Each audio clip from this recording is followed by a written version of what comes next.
All right, welcome in, everybody. It's Friday. It's time for Full Court Press. Rob Bino, I can't believe that Campbell and William and Mary both essentially got to the mid 80s and didn't go over that total. It stays under by a half a point. Otherwise, we were it cost us our parlay, and I'm watching that game, and I'm like, oh, this is definitely going to get over. And it got kind of tight at the end there. 84-83 final. Lands 167, and I think we had 168 in the parlay, which was, disappointing. But again, I think that game, final 5-6 minutes, I think 7-8 times out of 10, that's probably finding its way over one way or another. Could have had overtime, so a little bit unlucky on that. Outside of that, how did your night go? It ended up being a split because as unlucky as the last, let's say, 4.5, 5 minutes were in William and Mary and Campbell, I lucked out by half a point in Portland State, Idaho. I had over 143.5. They landed 144. And that game kind of rallied at the end to get over the total, where William and Mary and Campbell were on pace, very much so on pace mathematically with 5 minutes left, and kind of stalled out and didn't get there. So we'll take the 1-1. The split didn't cost us hardly anything last night, but would have been nice to get William and Mary and Campbell there. Like I say, they were on course to get there with about 5 left, and then you started to see a little bit of, missed shots, a couple of free throws here and there. They all count in the end, right, Adam? You look back to the first half and say, man, why didn't that layup go? We'd have been there. But we'll take it. I still think it was the right handicap. But the Cal Poly was never in doubt. I mean, that first score was 10-0 right out of the chute. And I'm like, man, it's like 22-0 already. We're in pretty good shape here. I don't think Cal Poly ever trailed in the game with Hawaii last night. Hawaii made a couple of runs to tie it. I don't think Hawaii ever led that game. Yeah, really good performance from Cal Poly. I had a good night, 3-1. I lost a game. I won a game in almost the same fashion that I lost it. I got a nice comeback. I guess myself and Brian Power willed Little Rock across the finish line in a kind of stole one at the end. And then the gambling god said, no, you're going to give that back with UC Santa Barbara. They looked like they were going to go to the free throw line to close out the win and probably cover 3.5. And Rob, suddenly they find themselves in OT. They turn the ball over out of a inbound play. They end up in overtime, and they lose to a red hot Cal State Northridge team who just keeps finding ways to win. I also had Cal Poly, and then Tennessee State pulled away. So I'm 10-1 in my last 11. Like I said, I'm over here making up for lost time. Rob was on fire November, December when I couldn't cash one. So I'm just making up for lost time over here. Hopefully the two of us can continue to cash tickets for you. And it is officially the weekend, Rob, even though in my cup here is just water. But it is officially the weekend. I already finished the energy drink. We're still on Peach Mango Bang. It's been the same thing all week. But if you go to WagerTalk.com, you will find that we have the Double the Firepower CBB package. And regardless of who it's been, I think we've been pretty successful over the past few weeks, month. We started the week with a 6-0 Monday. And that would get you all of my plays, all of Rob's plays for the entire weekend. Huge slate of games on Saturday. But a pretty intriguing slate tonight. There's I love, like, every once in a while I'll pop into like a competitor's show and I'll hear something like, well, not much not much on the slate today, or it's a small slate. First of all, this is a great slate. I heard one yesterday like, this is there's really nothing on this, like basically almost like slandering the mid-major Thursday board. And it's like, what else do you want as a bettor? That's where a lot of your edges are going to be. And I think that's the case tonight because outside of the couple big games, we've got the MAC in play, there's the Ivy League, and that's what we're going to get going here. But we will start with what I consider to be the biggest game tonight, and that is a big-time matchup in the Atlantic 10. St. Louis, VCU. We have now is essentially a battle for first place. So St. Louis kind of did the unthinkable earlier in the week. I know there was people that were like, Rhode Island, like that's a tough spot for them on the road at Rhode Island. Rob, I got to be honest, that was shocking to me. I don't think that Rhode Island team is any good. I don't think there's even with their sort of bigger crowd, one of the biggest crowds they've had in a while. I don't know that the Ryan Center has much atmosphere. And St. Louis got beat. I mean, they just got beat in that game. And I started to think, okay, so I went to the St. Louis Dayton game. That was almost a month ago at this point. St. Louis played as lights out of a game as they could have played against Dayton on Friday night on this court, which is where this game will be tonight. Do you think they started to play with their food a little bit, for lack of a better sort of term, against some of these really, really bad Atlantic 10 teams? Because make no mistake about it, the bottom of the A10 right now, the Loyola Chicagos, the LaSalles, are bad basketball teams. And do you think they got lulled to sleep almost by a Rhode Island team that maybe is a little bit better and just took advantage of an opportunity, with maybe St. Louis looking ahead to this game a little bit? Yeah, I'm going to throw the numbers out the window for this handicap, Adam. I mean, generally, I'll come on here and try and find matchup analytic edges in the game, but it really doesn't matter what I think about whether or not St. Louis was playing with their food, so to speak. But it does matter what the players and the coach think, and I'm going to tell you that they were, because here we go. Dion Brown, after that loss to Rhode Island, St. Louis guard, for those who don't know, Dion Brown came out and said, I think it's a bit of complacency. We think we're a good team, and Tuesday showed that we're not as good as we thought. We came out of that, when we come out of that mindset, hey, we're going to win this game, it takes away from our preparation. He's telling you that, you know what, they thought they were too good for the league and they could just roll the balls out. But it continues, because head coach Josh Schertz said the same thing. It's hard when you win 18 games in a row to maybe maintain the humility and hunger it takes to play your best. Maybe this is what we needed to reset ourselves and get back to the team we've been most of the season. Read into it, whatever you want to read into it. I think that Schertz, who continued on to say, I should add right here, Adam, what he continued on to say was, we've been playing with fire the last 3 or 4 games in terms of our execution, physicality, and competitiveness. The things that were our superpowers have been our effort and toughness and our execution and our connectedness. Now, you make the decision to yourself, does St. Louis take that loss and come out breathing fire here in this game? Or are they in a lull right now where VCU is going the other direction and maybe can take advantage of? Head coach Martelli actually thinks that his team is in way better shape. I don't know that I can argue with him. The only thing I could argue with Martelli with, and he basically focuses, Adam, on their defense. He says our defense is way better than it was the first time we played St. Louis. Took some time to get used to the system, to get used to each other, but we're way better now. I would say that you can take that seriously because the coach said it, but the competition at the A10 level is not all St. Louis, right? So you're beating a bunch of teams, you're playing good defense against a bunch of teams, but they're not St. Louis, and they're not a fired up St. Louis on their home floor. So this is a test and a half for VCU. I think you could make a really good situational case either way. My case to be made would be St. Louis.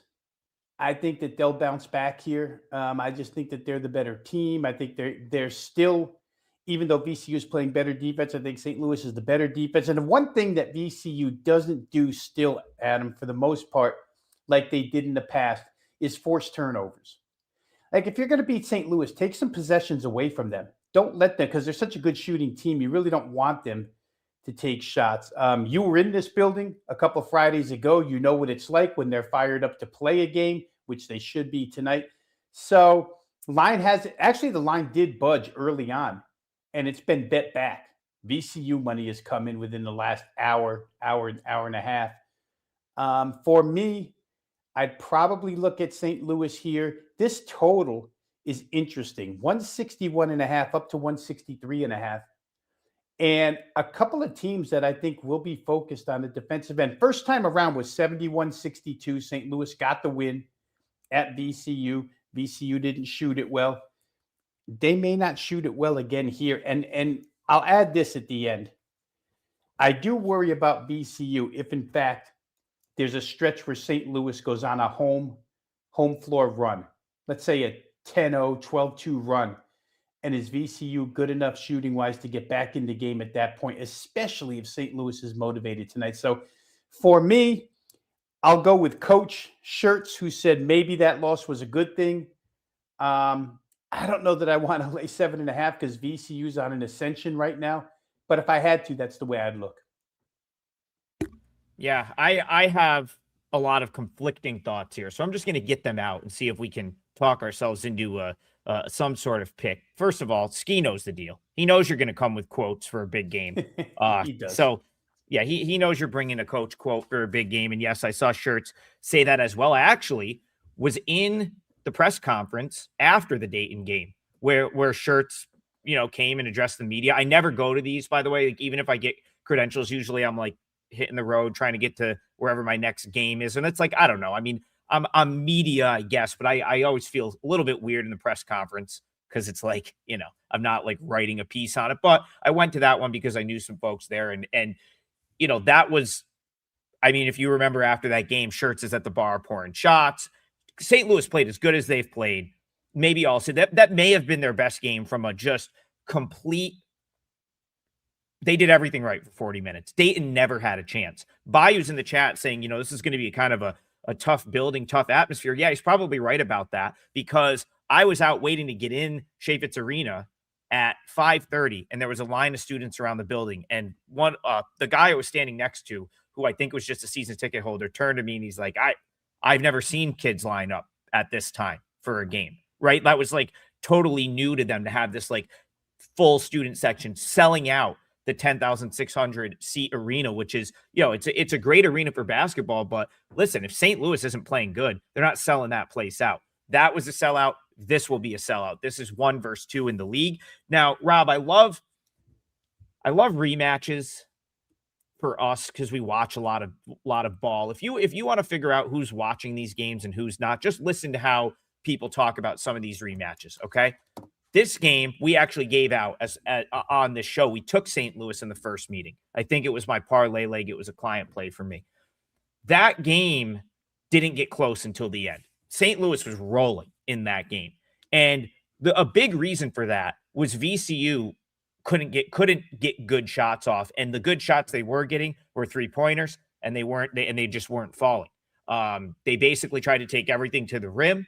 And then as soon as there was resistance, they'd kick it for a 3, and they just didn't make any of them. 6 for 24 from 3 in that game. Now, one thing you could say is, well, that's good defense for St. Louis, and that's true. The other thing you could say is, that's a different game if the shots are going in, right? Like if VCU hits a couple of 3s early, it may unlock, I felt like St. Louis was able to just kind of pack it in and almost baited them in the shooting of 3. As soon as VCU made a couple of those, I think they cut it to like almost like 1. They made a run, they got back in it, and then St. Louis closed the game out. So comes to this, we flip the tables. Now we're at St. Louis. Now we're talking about covering a 7.5 point spread.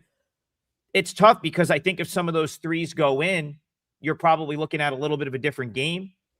But I will go back to what you were kind of mentioning. It does feel like this could be a knockout punch game. If St. Louis comes out, and they've been very good off a loss. Now they only lost. This will only be the second time, but they've also been pretty good off of not playing their best ball. If you go back to the Dayton game, I think they went maybe on the road to George Washington heading into that game, didn't have a great game, came out and played a very efficient game at home. If St. Louis plays an efficient game at home, they're going to win this game. They're probably going to cover.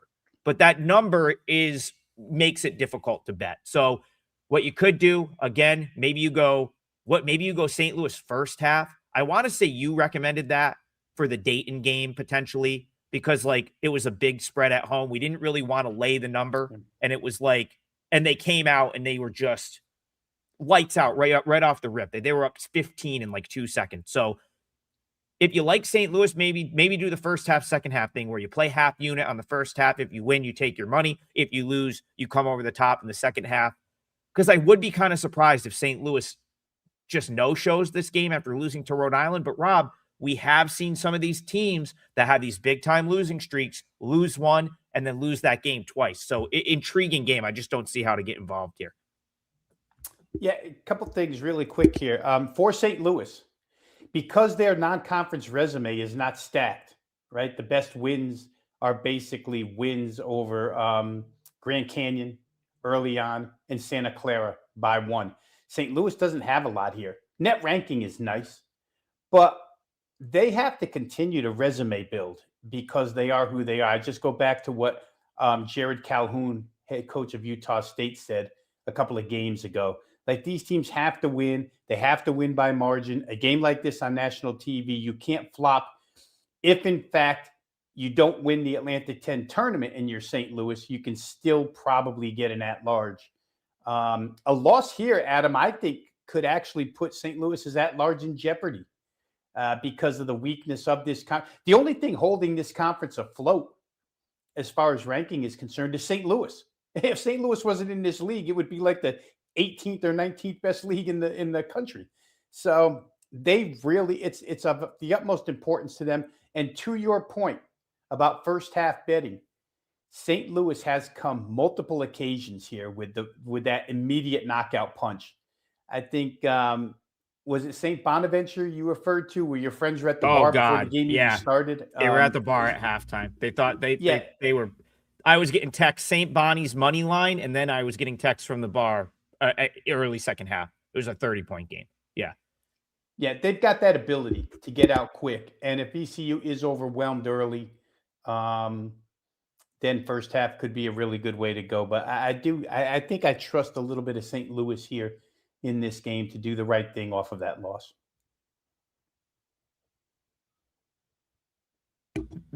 First of all, thank you for the donation, Manzi Man. And yeah, we've wondered where you were, and this is a bit of sad news, but he says, morning, fellas, been away a little bit and didn't want to put a damper, but found out my wife has breast cancer. Say a prayer. Thank you. Well, we're absolutely going to keep your wife in our thoughts and prayers. I've had multiple family members affected with breast cancer. It's a terrible thing. And we'll be thinking about you all weekend. We appreciate you popping into the show on a daily basis. Appreciate you donating to the show. And you know what? I'll talk to we always look for I don't know where we're donating the donations this month, but it seems like this would be the month to donate them to breast cancer. So maybe we can talk to the powers that be about that. But I do believe this is Breast Cancer Awareness Month, is it not, Rob? Right? Isn't this? I've seen some teams wearing pink jerseys. Yeah, I've seen it too. So yeah, we're absolutely thinking about you. Sorry to hear that, and we hope she beats it, pulls through, because again, a lot of people do beat that. And I've also had family members that have beaten breast cancer. So let's we'll say a thought and prayer for you. Let's go to Garth. I can't believe you brought this game up, but we will talk about it. So there is if you are not following this Twitter account, do yourself a favor and go follow I got to make sure I say it right, the Teams Left tracker. His handle is Champ Countdown. And every year, as teams get mathematically eliminated from being in the NCAA tournament, he counts all 365 teams down. So that's literally all this account does, is as soon as a team is eliminated from, basically gets knocked out of their conference tournament, or until they mathematically can't make their conference tournament, he counts them down 365 to 1. It's like a great little niche Twitter account. It's just worth a follow. I think it's great. And the reason I bring his account up right now is on Sunday, Rob, we had a double elimination from contention for the NCAA tournament. And that was these two teams, Rider and Canisius, both lost. Rider lost over the weekend, as did Canisius. And what that meant is that both are now ineligible for the MAC tournament. So the MAC is not bringing everyone to the conference tournament anymore. And Canisius and Rider now both will not be going to Atlantic City. So that brings us to today's game. Canisius at Rider, a literal meaningless game because neither of these teams will be going to Atlantic City to play in the MAC tournament. And so Garth says, let's talk about the real MAC, the MAAC, which will be the MAC no more in a couple months. Because they have already announced that going into the next season, they will have a new name. We will have a new name for the MAC conference. But Canisius Rider, he says Canisius team total under 66.5. Game under this number. Went under this number in 8 of the last 10, but I don't know if Rider can stop them. Well, this is like, Rob, how do you even really like, this is either going to be a terrible game that goes under, or it's going to be playground basketball because no one cares and who even knows. Like, how do you attack a game with as little meaning as Canisius Rider tonight? It's a great question, Adam. I don't know that we have any evergreen videos in the vault with that subject matter. How do you attack a game like this? To Garth's point, real quick, he went at it from one side with the 8 out of 10, and I will say that Rider has allowed less than 66.5 one time in 16 conference games. So the other 15 times their opponent got above 66.5. So just if that helps out any, the last time Canisius won a game, this really bothers me. The last time Canisius won a game, it's going to bother me too, big time, Rob. But finish your point, because we came on a Friday way back in early January, and I used Manhattan, talking about the road trips from for Canisius and Niagara, how difficult they are to go on the road. Manhattan, I think, was off a loss, and I played Manhattan, laid a few points, maybe 6 points, got beat outright by Canisius. They haven't won a game since. They've been as bad, if not worse, than Rider. I don't know if Rider's last win was the day you were in the gym, but I remember it. I think they pulled an upset. I think they won one more since, where they hit like a runner at the buzzer. I think it was St. Peter's. But yeah, they've only won, I think, 2 Division I games this year, maybe. Yeah, that was like Iona that you were there, right? And somehow, some way, yes. Rider won. And actually, I can remember talking with you, and we thought, well, maybe Rider could be on a little bit of an upswing. Economically poor Rider is now going to start playing good ball. They did win one more game, but they've been terrible ever since. And it's just hard, like you say, when you have no meaning to games. You have to get inside the head coaches' heads, I think. It would be nice to talk to both head coaches here and just see where they're at with this. Is it, you know what, we're not going to the MAC tournament, these games are meaningless, roll out the balls? Or is it, this is a winnable game for both of us, let's go try and beat somebody, put the kids' mindset in a positive position? Boy, it's hard, Adam. I would think that they're still trying to win games at this point. To Garth's point, holding Canisius to less than 66.5 it's been a problem for Rider to hold anybody under 67 all season long. I don't know why it wouldn't continue to be a problem tonight, other than Canisius can't score either, but somebody's got to put the ball in the hoop. So I'm not going to argue with you on this one, Garth, because this one is really a difficult call. So we'll hope that you cash this ticket with Canisius up and over 66.5. So he actually likes the under, but I'm gonna take a stand here. Yeah, he likes the under. I'm gonna take a stand here. I like Rider. I think Rider wins this game.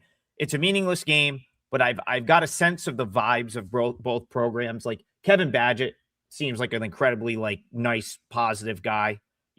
Has literally paid employees out of his own pocket just so they could keep their jobs, to keep the program going. He wants to do, he's been there forever. I think his first year as head coach was maybe the Jason Thompson senior year, maybe right after that. I think right after the Jason Thompson years, he took over. He's been the head coach ever since. They were so happy to win that Iona game when I was there that I just would be really surprised if they're coming into a home game not just motivated to go out and try their best to win the game. Canisius over the weekend could have won both of those games. They came back. They were tied with Iona with 2 minutes left, took a 3 that rimmed out, and managed to not only lose the game, but not cover 5.5. So they had the ball. They had the ball with 2 minutes to go, plus 5.5. Took a 3 that hit iron, hit backboard, rimmed out, and then lost the game by 6. Great. I was on Canisius plus 5.5. On Sunday, they were up 5 with 5 minutes to go against Manhattan, managed to lose that game. Jim Christian looks miserable, pissed off. I think he kicked Marcus Niblack off the team. Basically was just you just don't act like he straight up came out. You want to talk about quotes, little Mac quote here. It wasn't even like one of those PR type quotes. He was just he just does not do what we expect a student athlete to do. So he's gone. Like, I kind of think Canisius is a disaster right now. Now they got to go all the way down to Jersey to play a meaningless game, Central New Jersey. I mean, listen, nothing would surprise me here, but my numbers like Ryder, and I think the situation is good for a Ryder victory. Like, I'm pretty comfortable saying I like Ryder pick. I think I have to redo. I have to just double check my calculation. I think I'm at like 3.5 Ryder. So again, bad basketball team, meaningless game. I wouldn't touch Canisius. It's a terrible spot for the Griffs. All right, Rob. Let's stay in the MAC. I've invited BP to join the parlay and see if he can finish off a perfect week. He filled in on Monday, and he's hit his parlay leg every day. So I said, BP, you got to. I was like, you got to try to run the table, try to go 5-0. He's like, Trig, you may like this, you may not, but I like your Siena Saints tonight. And I said, all right. He's like, I don't even know if we're going to talk about it on Morning Wager because we're doing some NBA stuff today. I said, don't worry. I said, I will lay out what I think is going to happen in this game. I'll give your pick out, and I'll let Rob, sort of agree or disagree with me because I can't really pick a side here. Okay. And the reason is, so Brian Power is going to come into the parlay with Siena plus 3.5. That is what he wants on the parlay. And I see merit to both sides. I think the number is spot on. So you want to talk about, Rob, I think you're going to hear people try to talk about this game today. And they're going to be like, oh, it was a close game. First game was tight, close game, whatever. This is what I'm talking about. If you watch the first game, you would know that Siena was down 19, that they were getting blown out of their own arena in front of like 6,000 at MVP arena on a Friday night, getting embarrassed, down 16 at half. And essentially, Siena kind of got a few stops, and they kind of like snuck back into the game. They started to press a little bit, got a rebound or two, and suddenly kind of snuck back into the game, though, to the point where Gavin Doty went to the foul line, fouled on a 3, down 3. Like, he had a chance to tie that game at the end, and he missed the free throw. Siena ends up losing 63-59. The problem here for Siena is Joe Gallo is going to play a zone that Siena has a very, very difficult time beating. Why does Siena have a difficult time beating the zone? They really don't have three-point shooters this year. And their one three-point shooter, Brendan Coyle, is having a bad season. He's just not himself. If this was Brendan Coyle from 2 years ago, you'd probably be fine. But Brendan Coyle right now is just not consistent enough from 3.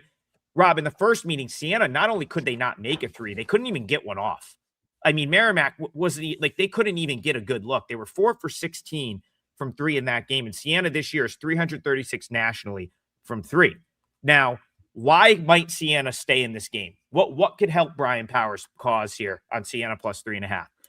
They defend well and they have size.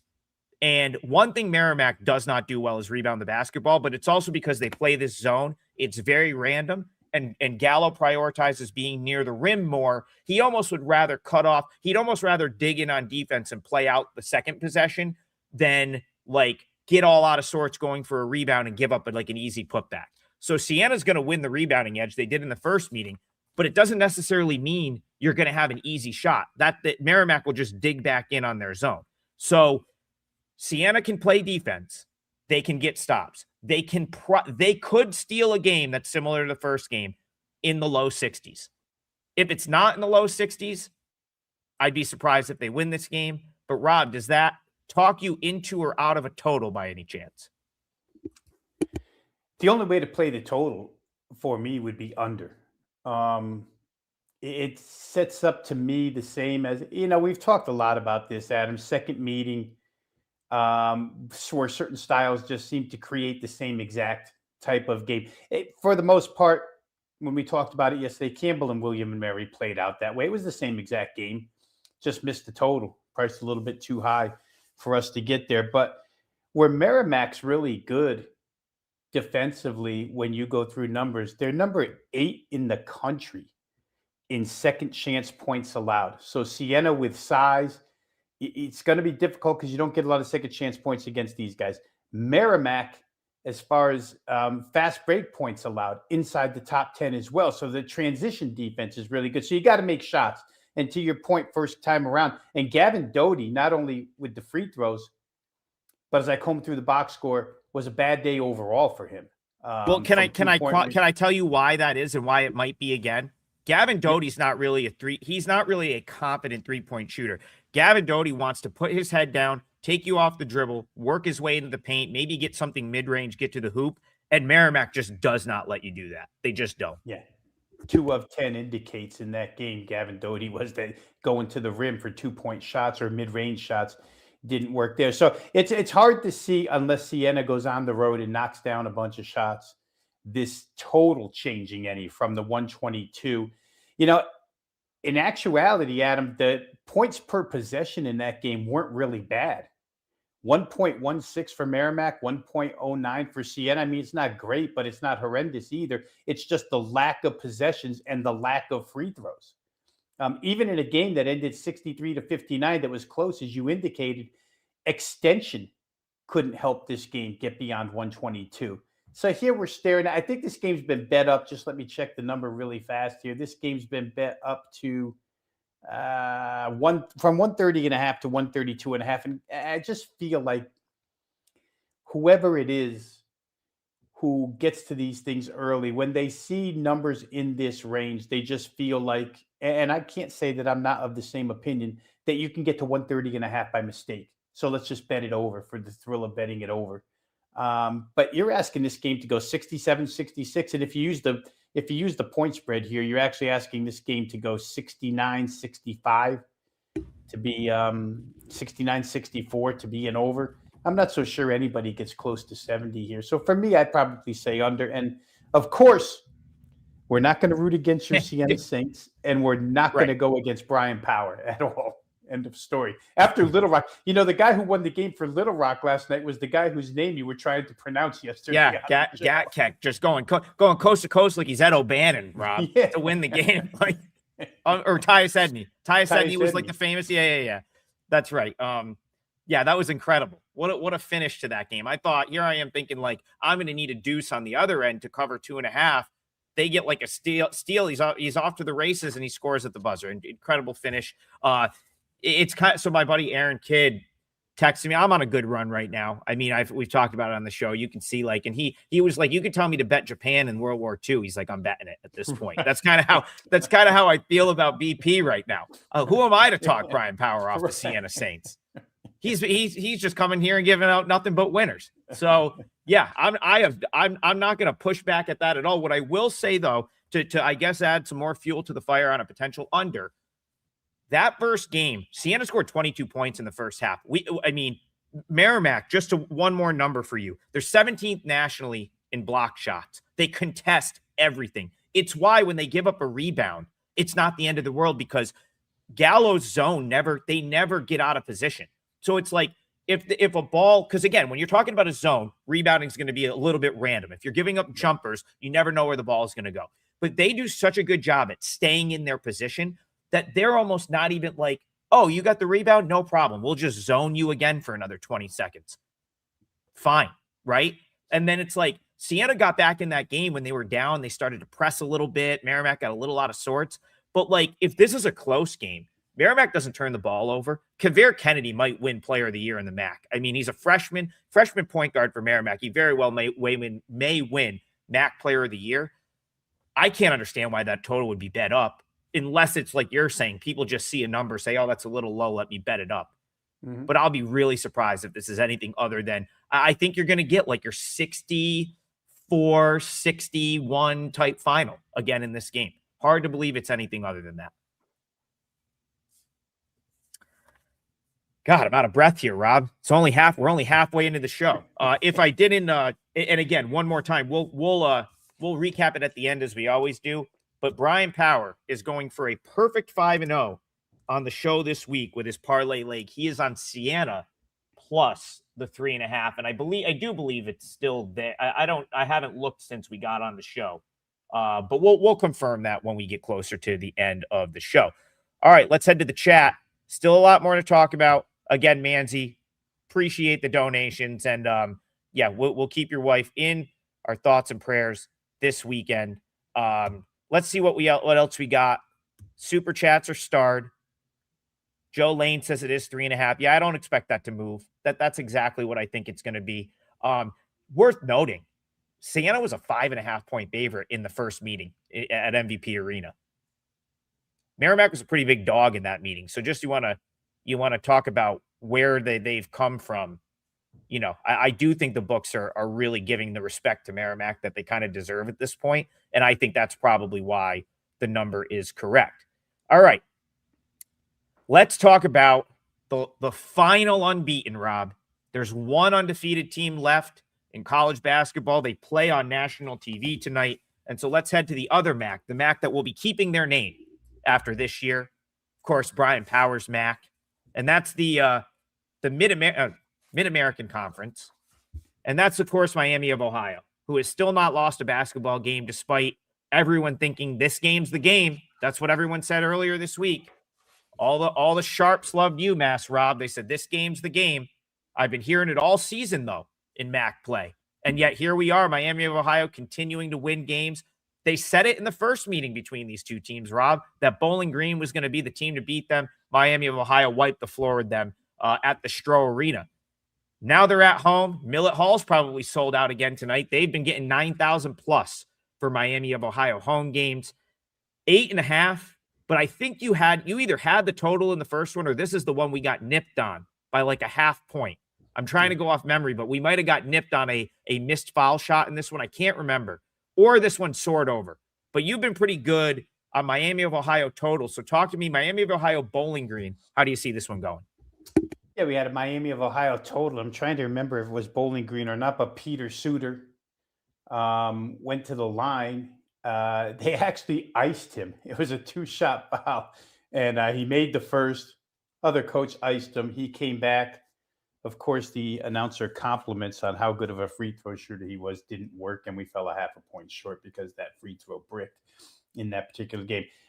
You just talked about a game where Siena. I just got it. That was not that game. They dropped 93 on Bowling Green in the first meeting, blew them out. But yeah, and you just talked about Merrimack Siena being a absolute rout at halftime. So is this. Miami O was up 54-28 at halftime of this game in Bowling Green, plus 26 at the half, and kind of came out of the locker room for the second half nonchalant, only scored 9 points in the first 10 minutes of the second half. Bowling Green came back. They beat Miami O 55-39 second half to make it a 10-point deficit, a lot closer than what the game really was if Miami of Ohio had stayed pedal to the floor.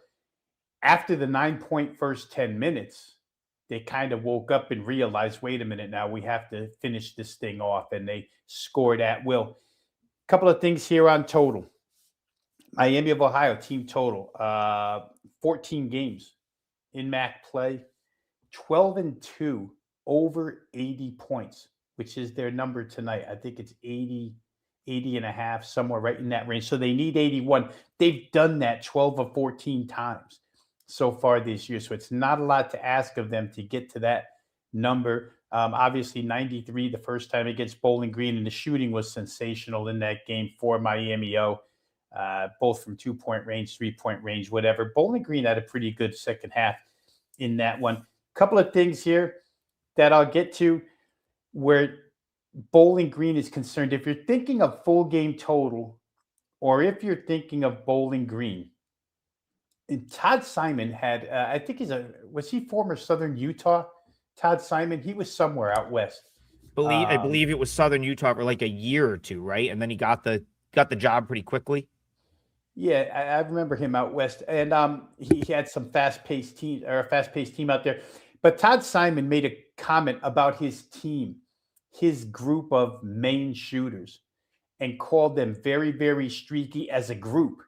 Not just singling out one guy being streaky, but saying we're streaky as a group. Really good Saturday, not so good Tuesday. It's been that way most of the year. We tend to run hot and cold as a group. That's hard to handicap. That's really hard to handicap, whether or not multiple shooters that are expected to score for Bowling Green are going to be hot or cold here tonight at Miami O. Now, Miami O hasn't been the stingiest of defenses, so I would generally lean toward Bowling Green making some shots here tonight.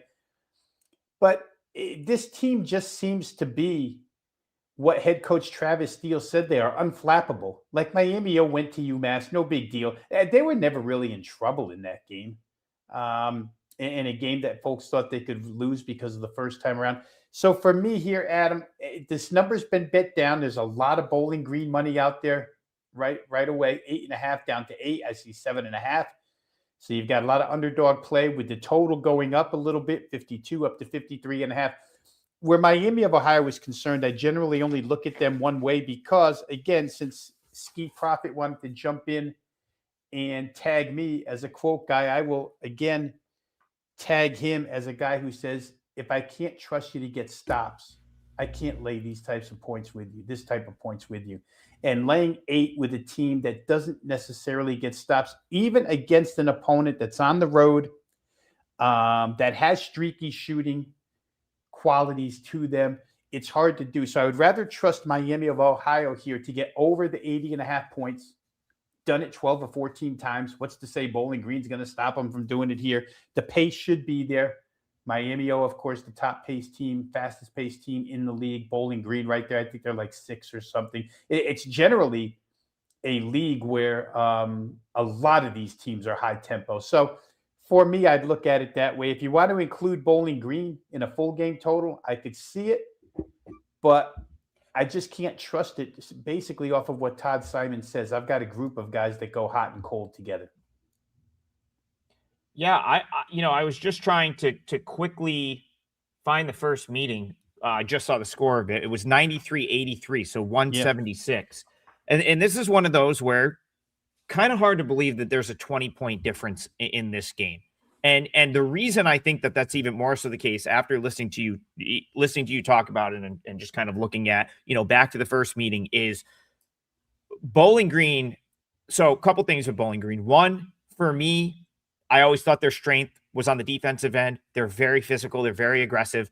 But do you know how you can pretty much neutralize aggressive defense? Space the floor like Miami of Ohio does. Their floor spacing is as good as any team in the country. And you could totally neutralize a physical, aggressive defense by just simply spacing the floor and doing it as good as Miami of Ohio spaces the floor. 92.3 points per game, second in the country. 53.5% from the field, that's first in the country. 40.2% from three, that's fourth in the country. Now, where you've got a little bit of a case for the full game over, Rob, but Bowling Green actually puts the ball in the basket. They're not bad offensively. I mean, they're not gonna go out and hit a bunch of shots from the perimeter. But I do think one of the areas that you maybe can beat Miami of Ohio is at the rim. We saw UMass kind of do it in both meetings, have some success getting to the rim. Bowling Green, 48.1% from the field. That's a top 40 or top 50 mark nationally. And Bowling Green's MO is not to jack up a bunch of threes. So where the physical defense might not totally work against a team like Miami of Ohio that's going to spread you out and do it with the precision that Miami of Ohio has been doing it to teams, that like the being able to will yourself to the rim, win the one-on-one battles, take guys off the dribble, just sort of be, that toughness can show up on the offensive end. And I do think that it shows up in the form of points for Bowling Green. So I want no part of Bowling Green as an underdog here. I just think there's too many ways it can get quickly out of hand. But I think I would include them in that over. I like the full game over. I actually like that quite a bit. I think you're going to get, you're talking about 176 in the first meeting, and here you just need to get to mid 150s. So I kind of like that full game over. Rob, I'm going to give you the floor if you want to first of all, well, have we talked about your parlay leg or not? Because if we haven't, I'll go to mine. It's up to you. We have not. All right, let's go to yours because I still am on the fence with something we've talked about already. So let's go to yours. You've got the floor. What game are we looking at? All right. As I often do tell the chat here, those viewing live, I often say I'm torn between two. And here I'm going to give you the two I'm torn between, and then I'll give you the one I'm going to go with. I really like Akron first game of the night against Ball State. Numbers large, 14.5, large for a reason. I'll tell you what. Do the other one. Do the other game? Okay. Yeah, do the other one. Because were you going to make a case for Akron just to destroy Ball State? I was. Yeah. So, but that's okay. all right. So, well, Let me I'm, let me do this. Let's just do this right now. You brought it up. I'm going to let you, because you have two that you like. yeah. I was going to use Akron to just absolutely maul Ball State. So, but I Sure. want you to set it up because you were talking about it. So Akron, Ball State, let's go to that game. All right, so let's talk about it really quick here. Couple of things with Akron. Again, I talked about resumes early. Unfortunately, or tournament resumes earlier for these mid-major teams that are really, really good, but probably can't find their way into the NCAA tournament because they just haven't beaten anybody non-conference of note. And what made it worse for Akron was the weekend where the MAC played the Sun Belt and they went down to Troy and got murdered. And so for Akron, your chances of doing anything um, are slim and none unless you win the MAC tournament. However, first place is still in their sights here. The number one seed overall. Akron's been tremendous. They've been the best defensive team in the league. They're as good in offense as you can find in this league, probably outside of Miami O. They played Miami O once. It was 76-73. A couple of things I really like here. Number one, Ball State.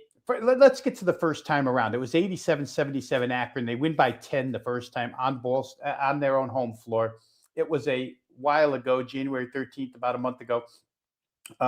Akron kind of played around the last 10 minutes of the game. They were up by 19 points, sort of let off the gas, et cetera, et cetera.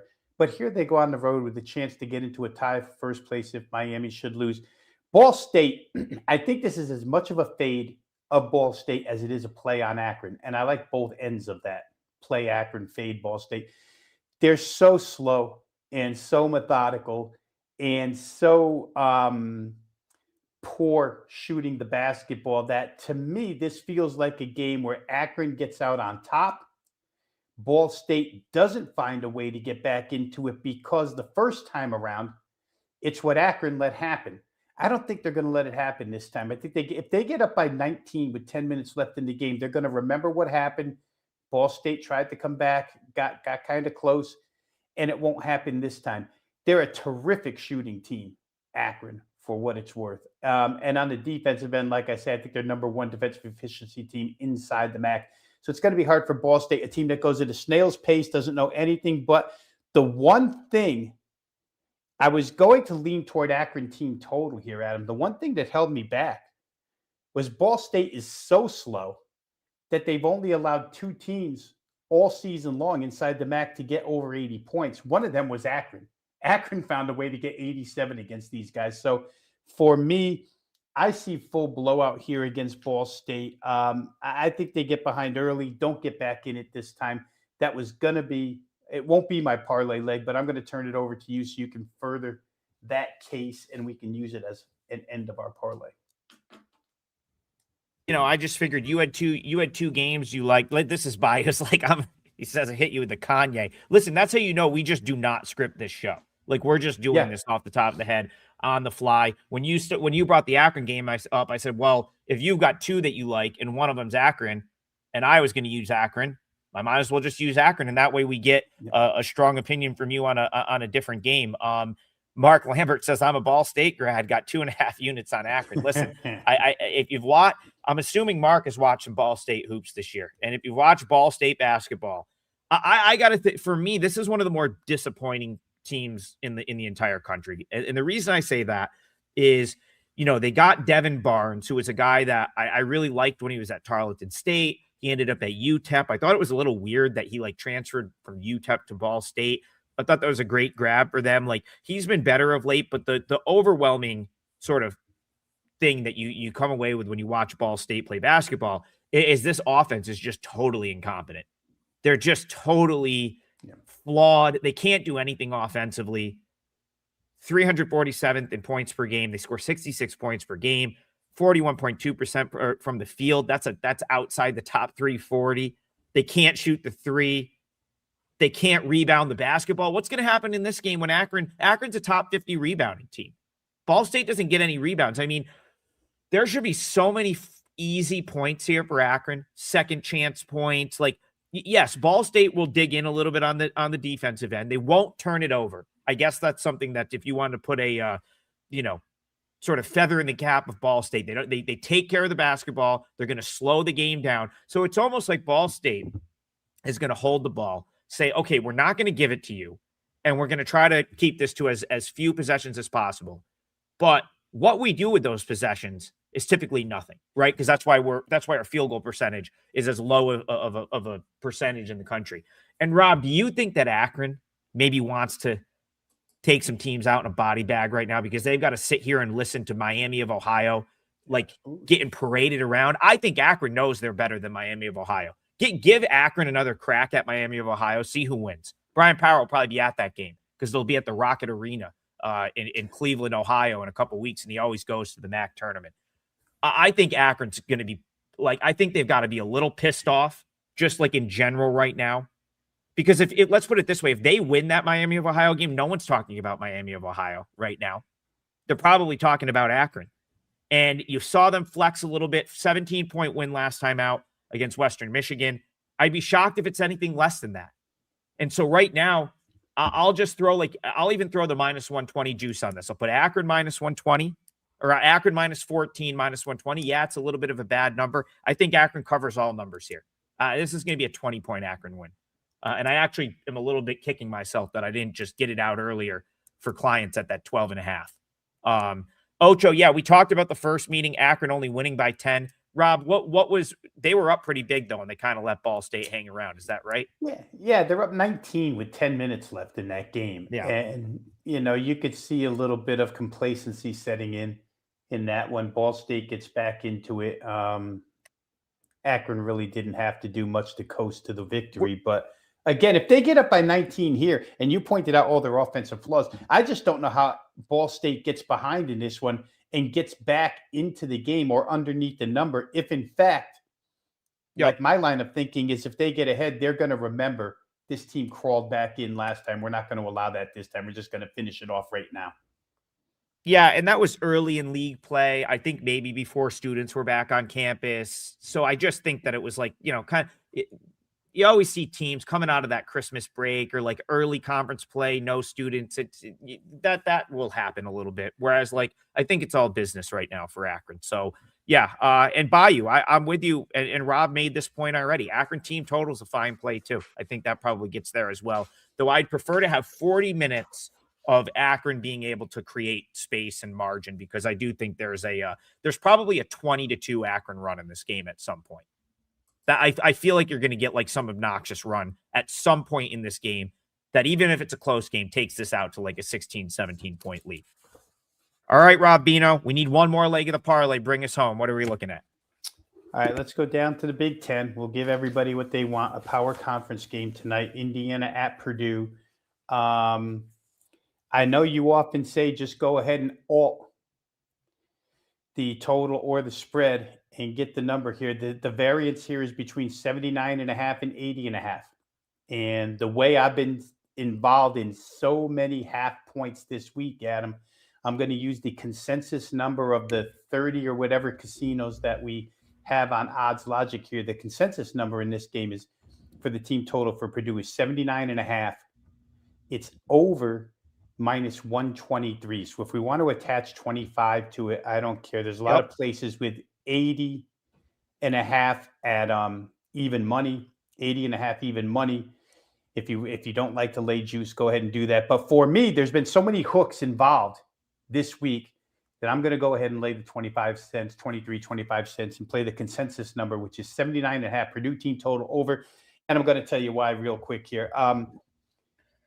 First off, for Purdue, home revenge in Mackey. Indiana beat them the first time around. 72-67 was the final in that game. It was not that long ago either, just a couple of weeks ago. So it's fresh in their memory. And then I just have to consider the step down in class here. What Purdue just dealt with Michigan is insane as far as trying to defend. Purdue's a good defensive team that just didn't have answers for every single thing that Michigan throws at you, whether it be underneath, at the rim, mid-range, three-pointers by L.A. Cadeau. It just didn't matter. You can't guard it all. And they found that out real quick in that game. They did score points in that one against a very tough Michigan defense, but they couldn't defend them. Here against Indiana, at this point in time, Adam, there's one thing to defend, one player to defend on this team, and it's Wilkerson, who's been tremendous for IU. But I'm going to run you some numbers for the guy who's been his counterpart most of the season, Nick Dorn.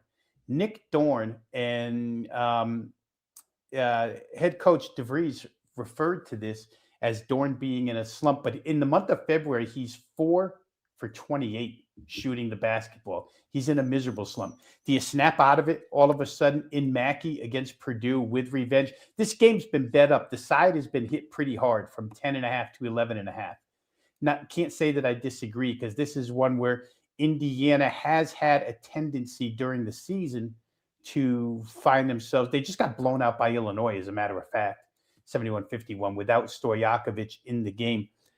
But to me, I'm just going to isolate Purdue offense here, because I don't like the Indiana defense, what I've seen of it for most of the season. And if they miss shots and Purdue gets out and gets going here, I have to believe that Kaufman-Wren, Fletcher Lawyer, Braden Smith, et cetera, make shots here at home. I refer back to, who did Wisconsin just play?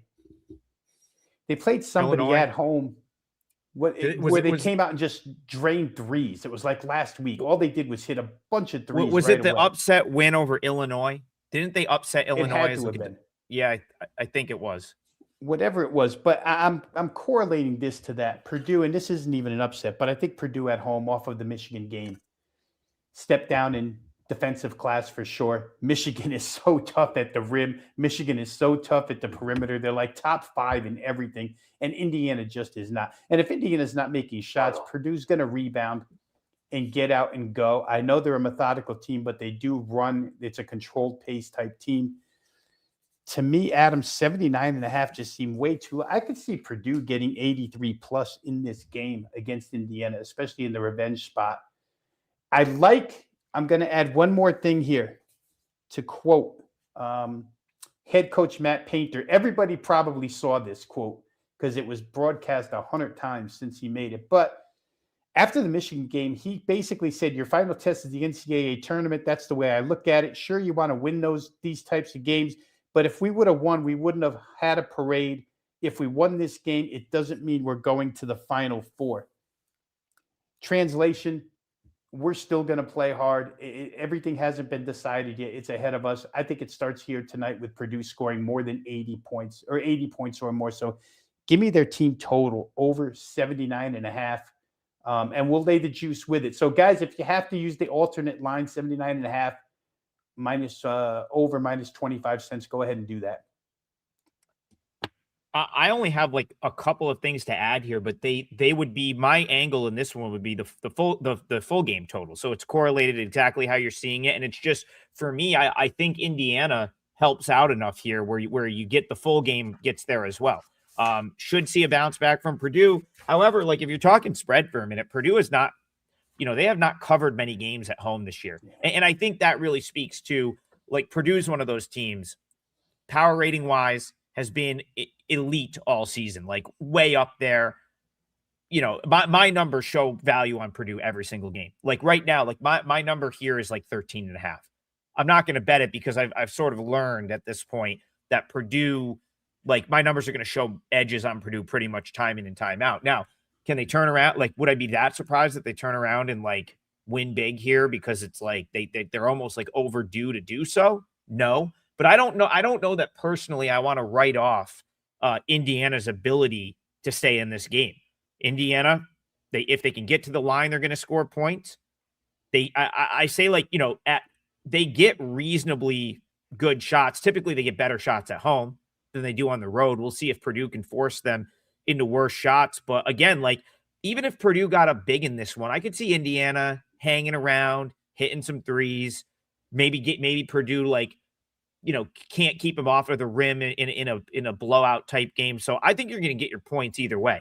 I'm totally with you on the team total, but if you had to bet a full game total here because you're booked in an offer team total, or that's just the way you're looking, I do think Indiana helps out and helps you get to that number. And of course, Indiana won the first meeting, put up 72 points, won 72-67. So this is an interesting one. Really could go either way on the spread at this number. So I'll just roll with you, Rob. I like the over. Let's go. Reason why? Indiana, they're off a 51-point performance against Illinois. Sure. You expect Indiana to be better here as far as full game total is concerned. So we can't talk people off of that. Purdue probably angry off of allowing 90 something to Michigan as well. So defense might show up on that end. But we'll roll with Purdue over 79.5, and let's see if we can knock one of these three teamers down. It'll be a great way to finish off the week. Of course, Rob and I will be with you on Last Call tomorrow with Kelly Stewart. So we'll be doing another three-teamer in that show. The three-teamer for today, plus 530 odds. Brian Powers going with my Siena Saints, plus 3.5. I'm going to go with the Akron Zips, minus 14, and I did attach minus 120 juice to that. And Rob Vino's going Purdue, team total over 79.5. There's minus 125 juice attached to that. That becomes a plus 530 parlay. Rob and I have the double the firepower CBB package up on our page. That's everything for the weekend, Friday, Saturday, Sunday, every play we make in college basketball. I can just about guarantee that I'll have another 5%er tomorrow. I am already pretty sure of what it is. We'll see as lines start to pop, but it's going to be a great weekend. I hope you join us. And yeah, come join us on Last Call. Kelly Stewart, 11 a.m. Eastern tomorrow. We'll be talking games all day. See you guys later. Good luck tonight. Go Siena.